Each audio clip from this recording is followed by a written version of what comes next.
indicam um agravamento muito importante da epidemia aqui no Brasil, principalmente aqueles que estão flexibilizando cada vez mais as medidas de restrição em seus estados.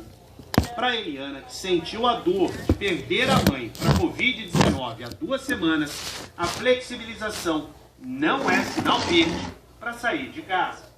Eu falo muito para minha família, minhas irmãs, sobrinhos, pessoas dos cuidados possíveis, evitar sair de casa. Sair mesmo quando necessário. A gente tem que pensar na forma de não perder mais pessoas. O governo de São Paulo afirmou que o plano de retomada gradual da economia levou em consideração a propagação da epidemia em cada região do estado e que preparou e fortaleceu o sistema de saúde para atender todos os pacientes. No Rio, as igrejas católicas reabriram para missas com a presença de público. E depois dos flagrantes de aglomeração, a prefeitura disse que reforçou a fiscalização em bares e restaurantes da cidade. O movimento hoje foi menor. O tradicional ponto de encontro dos nordestinos aqui no Rio reabriu hoje. A Feira de São Cristóvão se adaptou às novas regras. Só entra quem não tem febre. Chão marcado para orientar o frequentador a manter o distanciamento. O forró continua suspenso. Estamos em Copacabana, numa esquina que costumava ficar movimentada nas tardes de sábado antes da pandemia. Mas o que se viu hoje, primeiro fim de semana de reabertura dos bares e restaurantes, foi uma grande calmaria. Há quem diga que o dia nublado e a temperatura amena fizeram o carioca ficar mais recolhido. Hoje é questão do tempo, tá friozinho, o pessoal fica em casa. Tá ventando muito, tá frio, acho que ajudou bastante. Na hora do almoço, os restaurantes desse mercadão na Zona Norte foram muito procurados. Antigos clientes com novos hábitos. Álcool gel e só saía assim, né? Agora isso aí é o kit de sobrevivência, na verdade, né? Precisamos reconquistar a confiança do nosso público e para fazer isso, a gente tem que não só adotar as medidas do protocolo sanitário, como demonstrar que estamos adotando. A noite de sexta-feira foi mais tranquila, com um movimento menor. Mesmo assim, a prefeitura aplicou 28 multas e interditou 3 estabelecimentos. Num deles, na Zona Oeste, clientes se recusaram a ir para casa. Mas não adiantou. O bar foi fechado. A fiscalização foi maior do que se viu na quinta-feira, a primeira noite de reabertura.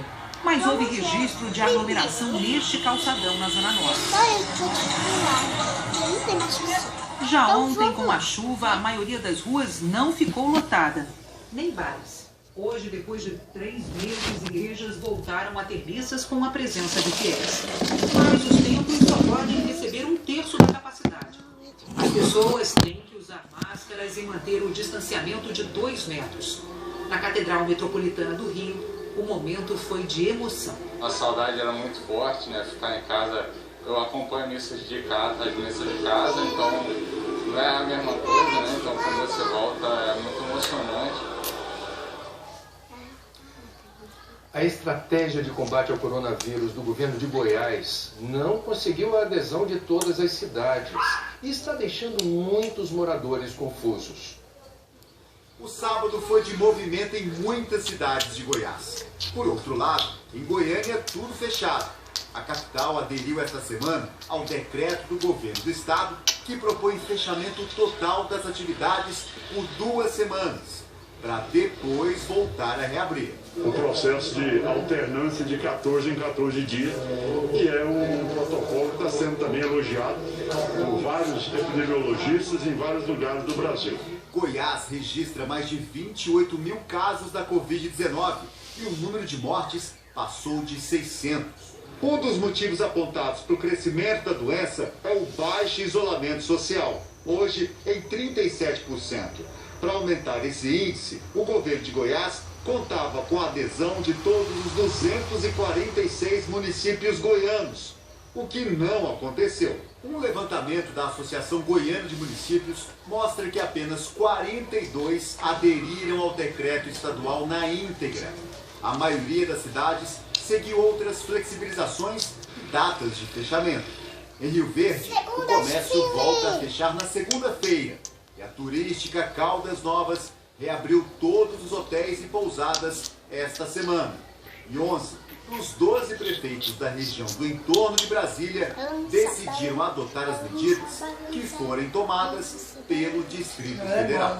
Nós sempre acompanhamos a movimentação de Brasília. Hoje, nós não temos como fechar as fronteiras de Goiás se Brasília não fechar. O que as pessoas precisam entender é que o tamanho da fila para a internação é consequência do baixo isolamento social.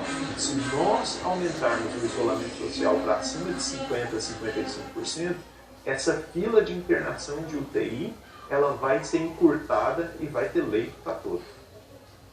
O Ministério da Saúde registrou quase 1.600.000 casos do coronavírus no Brasil desde o início da pandemia.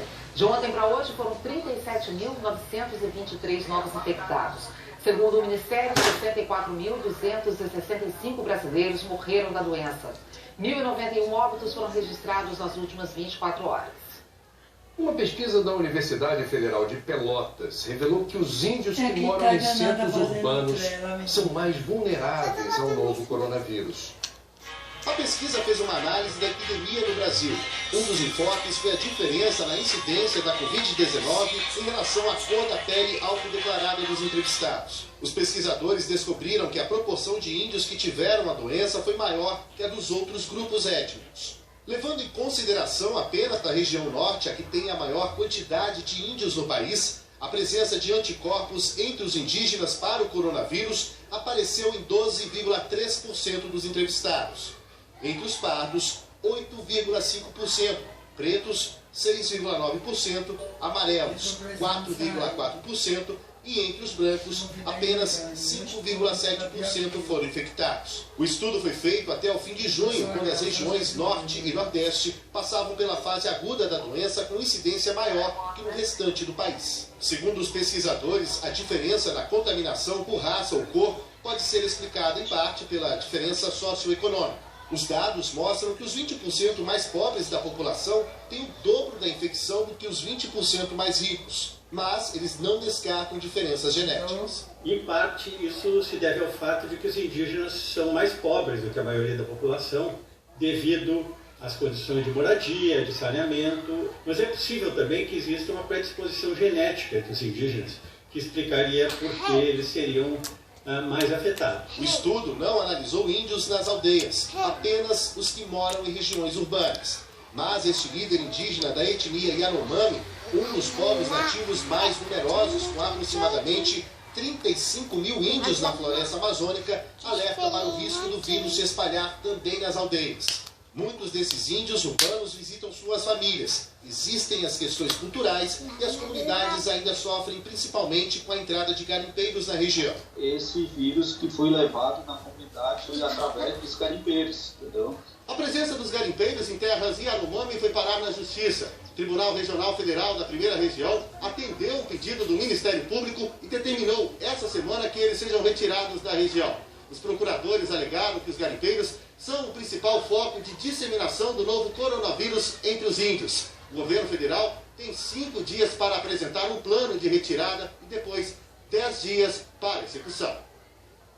A assessoria do Ministério da Defesa disse que 34 mil militares trabalham atualmente nas ações de combate ao coronavírus nas áreas indígenas. A Organização Mundial da Saúde encerrou definitivamente os testes com a hidroxicloroquina para o tratamento da Covid-19. No comunicado, a OMS disse que os estudos realizados com a droga em hospitais de diversos países do mundo registraram pouca ou nenhuma redução da mortalidade dos pacientes com o novo coronavírus. A seguir, a pandemia muda a cara de um dos feriados mais importantes dos Estados Unidos. O primeiro dia de reabertura de bares e salões de beleza na Inglaterra.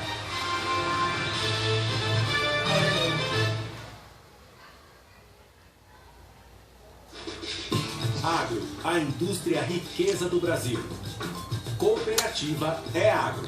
No mundo todo, as cooperativas crescem porque são eficientes na produção e distribuição de riquezas. No Brasil, elas são responsáveis por quase metade da produção dos alimentos, faturam 200 bilhões de reais por ano e geram